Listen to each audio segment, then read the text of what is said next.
This year's Sundance Film Festival isn't technically over, but my experience is. So in today's video, I'm taking all of the movies that I watched and ranking them from least favorite to most. Let's get into it. What is up, Flick fans? Welcome back to my channel. Working on some great videos, but I had to pause and talk about all of the films that I've been watching over the last couple of days, virtually at the Sundance Film Festival. Now this year, I didn't want to go as crazy as last year. I watched like 20-something movies and some other things I was working on, but I wanted to watch the movies that I personally had the most interest in. So this year's number is 9. Now, it's not a ton, but you're getting some great movies in this bunch. Also, some films that I was a little upset and disappointed with. So today we're going to rank them in order, and I need you guys down below. Out of these movies, which one seems the most appealing? What is your Sundance list if you were able to watch a film? And is there a film that I missed? That there are multiple, right? But is there a movie that I missed that I have to see coming out later this year? Couple of films that I couldn't make time for, Something in the Dirt, and one that's gotten great reception, Emily the Criminal.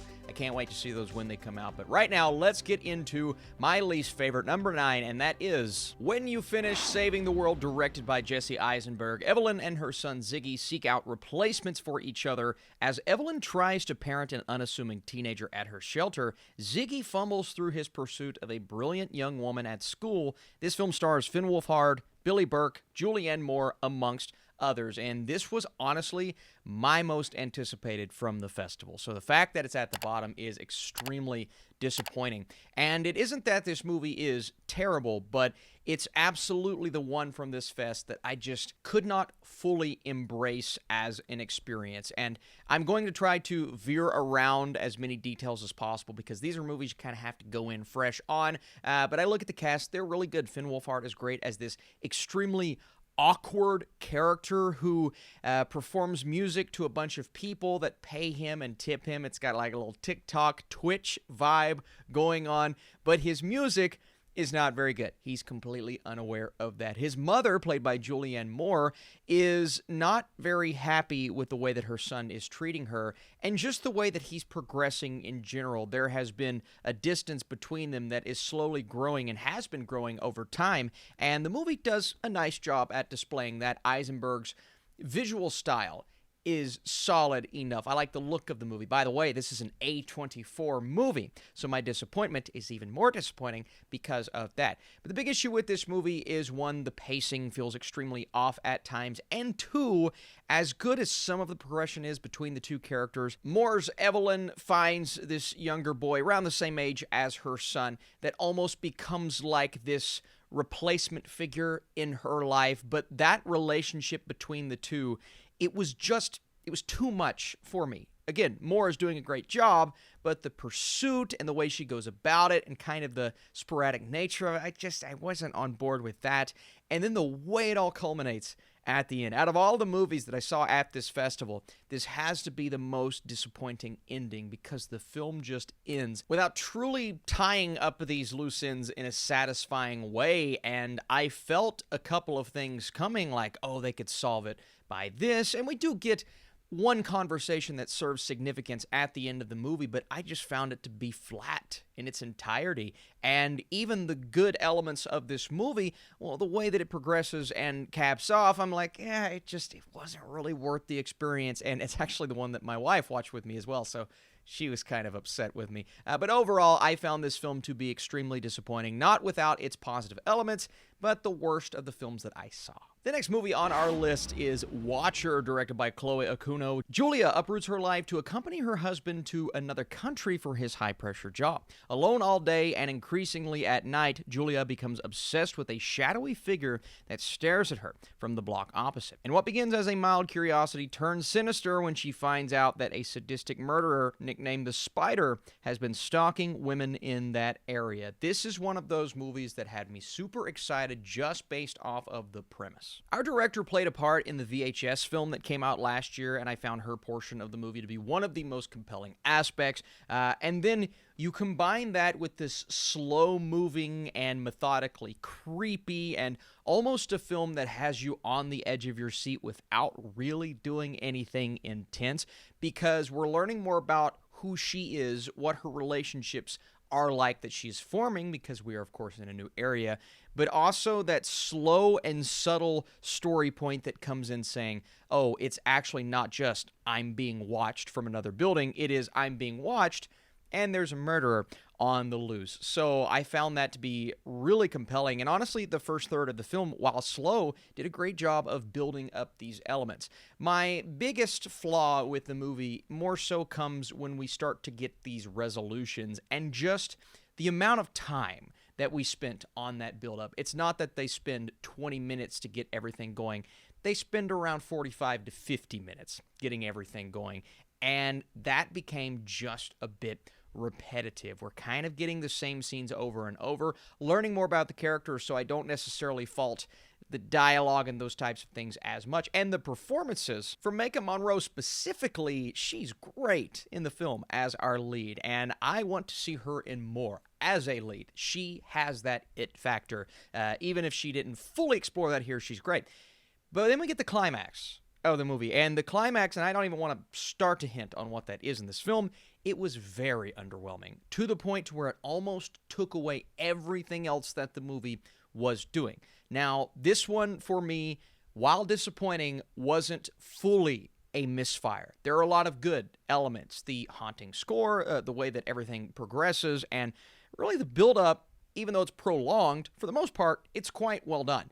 But when everything hits and goes down, in a sense, that's where the film kind of lost me. So I was looking forward to The Watcher, not The Watcher from Marvel, Watcher, this film. It was solid in its execution, but overall it didn't fully work. Next up is Duel, directed by Riley Stearns. Not duel as in duel, but duel as in there's two. We'll get into it. A terminally ill woman opts for a cloning procedure to ease her loss on her friends and family. When she makes a miraculous recovery, her attempts to have her clone decommissioned fail and lead to a court-mandated duel, the other kind of duel, to the death. Great cast here. Aaron Paul is in this movie. Karen Gillan plays two roles. There is Sarah, and there is Sarah's clone. Sarah's clone is a distinctly different character from Sarah when you look at the very subtle quirks. But overall, their actions and mannerisms, and the movie does a good job of explaining this, they are slightly different. So I was looking forward to seeing how this was going to play out, and not reading the premise before the movie, you get that first scene, and the first scene in this movie is amazing. Riley Stearns is a great director. The Art of Self-Defense is a great movie. So there was a lot of potential within this, especially when you get that first scene, an action-packed scene, one that sets the stakes of this movie, and you see the circumstances of what this duel could be for the character of Sarah. Man, that was awesome. And then we start to get the build-up, and the build-up is solid enough. I think there are a lot of really good things about this film. Great futuristic sci-fi elements explored. What if the world worked that way, even though it isn't fully realistic, and there are things about it that you could question, but the idea that it's exploring something like that is great. But the issue with this movie is once she meets Aaron Paul's character, who somewhat plays a sensei-type character, who is the character that we saw in The Art of Self-Defense. Very similar relationship there.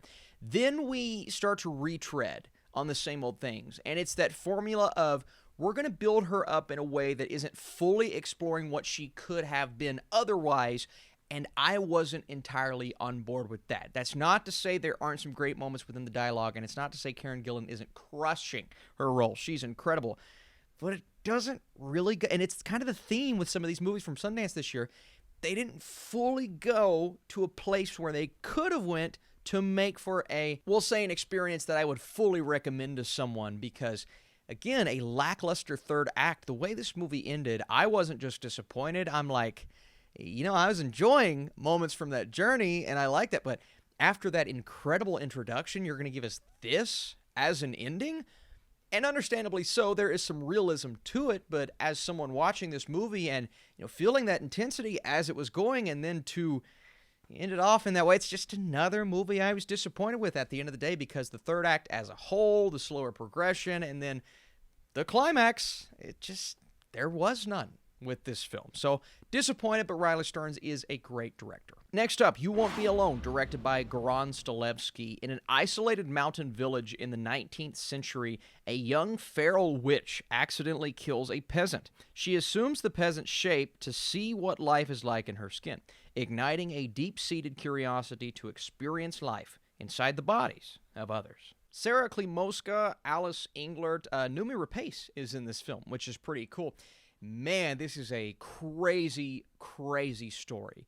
It's a story that, really my major flaw with it is that it becomes repetitive after a while because the way things continue to go. I don't want to dive too deep because, again, I didn't know much about it, but oh my goodness. Not only is the imagery really impressive within this film, but you have some genuinely great performances for a gore-filled, blood-soaked horror film that features some of the more haunting moments that I have seen in any movie in quite some time. Kind of following this witch around as she passes things on to other characters that progress in such a way, and this being a period piece, those around them don't necessarily respond to it in the most, we'll say the most rational way. It's very irrational behavior surrounding irrational behavior, but the story of this witch and how everything continues to progress is terrifying. It's absolutely terrifying. There's some incredible effects within this film. The prosthetics are awesome. Again, it's a bloody film, and that's going to have a lot of horror fans talking at the end of the day. I'm not entirely sure if the progression and really the pacing is going to be enough for a horror fan that wants this jump scare-filled horror movie.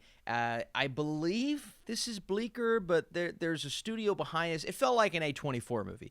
This felt like an A24 movie more than some other films during this festival. Felt like an A24 movie. But at the end of the day, it's one that a lot of people are going to be talking about. I don't know how well audiences are going to respond to it, and normally this would not be my cup of tea, but I actually really dug You Won't Be Alone. There is a lot to this, kind of a complexity to the story, and it's one that, again, is going to have people talking, and that's the best compliment I can give. Am I Okay, directed by Tig Notaro and Stephanie Aline. Lucy and Jane have been best friends for most of their lives and think they know everything there is to know about each other. But when Jane announces she's moving to London, Lucy reveals a long-held secret. As Jane tries to help Lucy, their friendship is thrown into chaos. Dakota Johnson, who we'll talk about a bit more later, and Sonoya Mizuno. Kiersey Clemens, Sean Hayes, Jermaine Fowler. It's a good cast. It's a good cast, and it's a very simple and somewhat down-to-earth film about a friendship that becomes a bit more complex when a secret is revealed. But it's not only a secret on Lucy's side of things. Jane is also going through a lot, and there's a big decision that has to be made, but there's also kind of this fallout between the two friends that is slowly forming that takes them on what feels to be two distinct and different paths, even though this is a time in Lucy's life when she really needs Jane. Vice versa, it's a time in Jane's life when she really needs Lucy. Again, it's a great story about friendship. There isn't anything truly spectacular to the inventiveness of this movie. It's very much a movie we've seen before, only this time, and I don't want to give too much away about the film, but we're exploring something that I believe a lot of people are going to be able to appreciate and relate to maybe a bit more so. And I like that element of the movie. I liked kind of the surprise nature of it. Again, I wasn't really aware of what I was going into. It's one of those that I kind of hope they tiptoe around certain things in the trailers. It was a nice surprise, but Dakota Johnson in this, I mean, she's so good in this festival, but she's great in this movie, and you just love their relationship. Like, when they're on screen together, I was really excited. Now, whenever we had those moments where they weren't on screen together and they were each going through their individual things, I didn't find the film to be working as well as maybe it even wanted to, but I was actually really impressed with the story, the script, and the direction in this film is quite good. So it's not a movie that is a standout from the fest, like, oh my gosh, this is great, right? There's so many things about this that are inventive, or no. And the ending, while quite good, wasn't anything truly spectacular, but I thoroughly enjoyed this movie from start to finish. I liked it. It's one that I would recommend,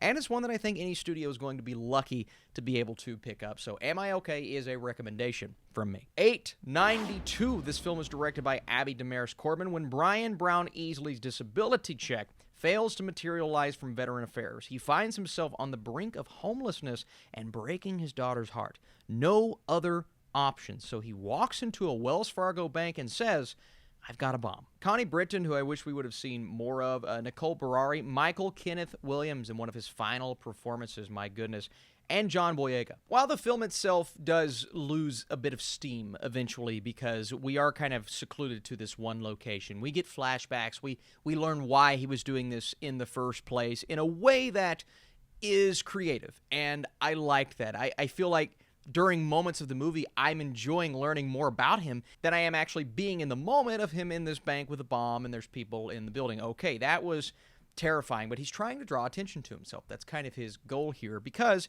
he was wronged.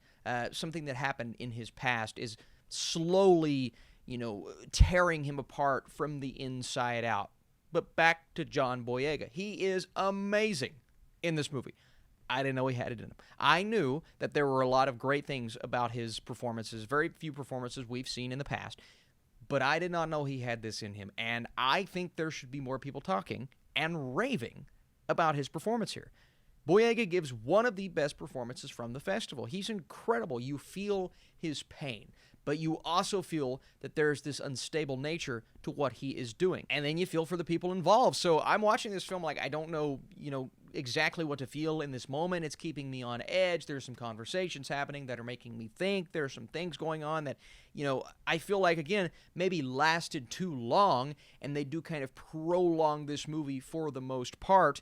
But the beginning and where we end up and various parts of that journey were great. I mean, genuinely great. And A92 is one of those films that is going to have a lot of people talking when it comes out because of the level of intensity that it was able to build. And John Boyega, oh my God. Here's one people will be talking about: Fresh, directed by Mimi K. Frustrated by scrolling dating apps only to end up on lame, tedious dates, Noah takes a chance by giving her number to the awkwardly charming Steve after a produce section meet-cute at the grocery store. It sounds sweet, doesn't it?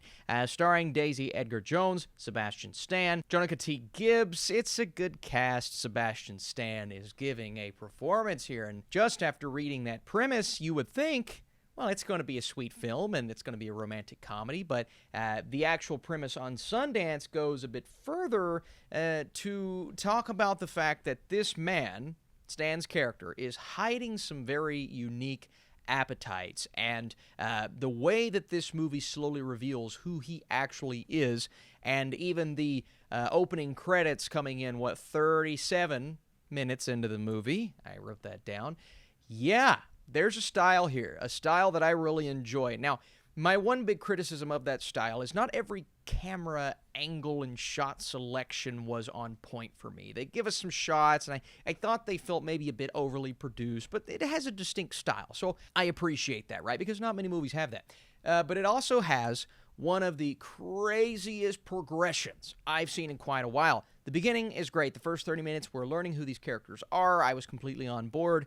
The middle portion, the second act, is something that I think are going to, make people veer one way or the other. They're either going to really like it, or they're just going to be like, can we move on? And that's kind of how I was. I just thought it was moving a bit too slow for me. We're hearing and seeing the same things. I get what we were doing. We were building up something for her character, and I appreciate that, especially when we get the payoff, but it just lasted too long.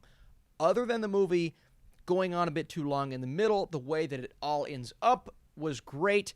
My biggest issue in the third act was a character decision or two. You know the commercial where they're like, let's go hang out in the shed with the chainsaws instead of getting in the running car.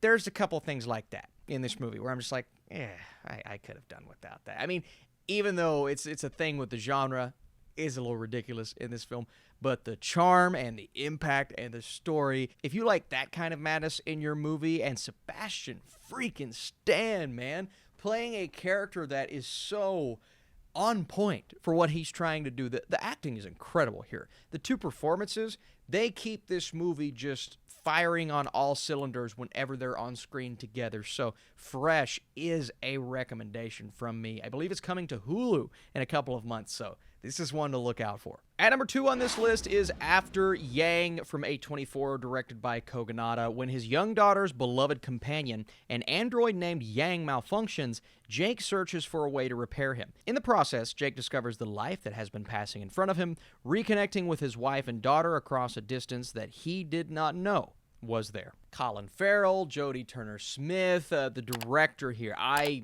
need to just go invest myself in his work. It's really, really beautiful. The way this movie starts out with this very upbeat dance sequence, it doesn't necessarily give you insight into the tone throughout the film, but it puts you into this world perfectly. It's like the perfect introduction. So I love that. And then we start to learn who these characters are. Colin Farrell giving a wonderful and very human, warm performance, but someone who is not looking at life in the way that maybe he needs to be. It's a film that takes its time, and I do believe the pacing could have been just a bit better, but the impact of everything and the way that it progresses is there nonetheless. And this family going through kind of the loss of this android, the devastation starts to sink in. And then we start to explore the memories of this character, and that brings about kind of what this movie is actually about. And it's a film about humanity and reconnecting, and there's a beautiful, more introspective look into this plot that I can't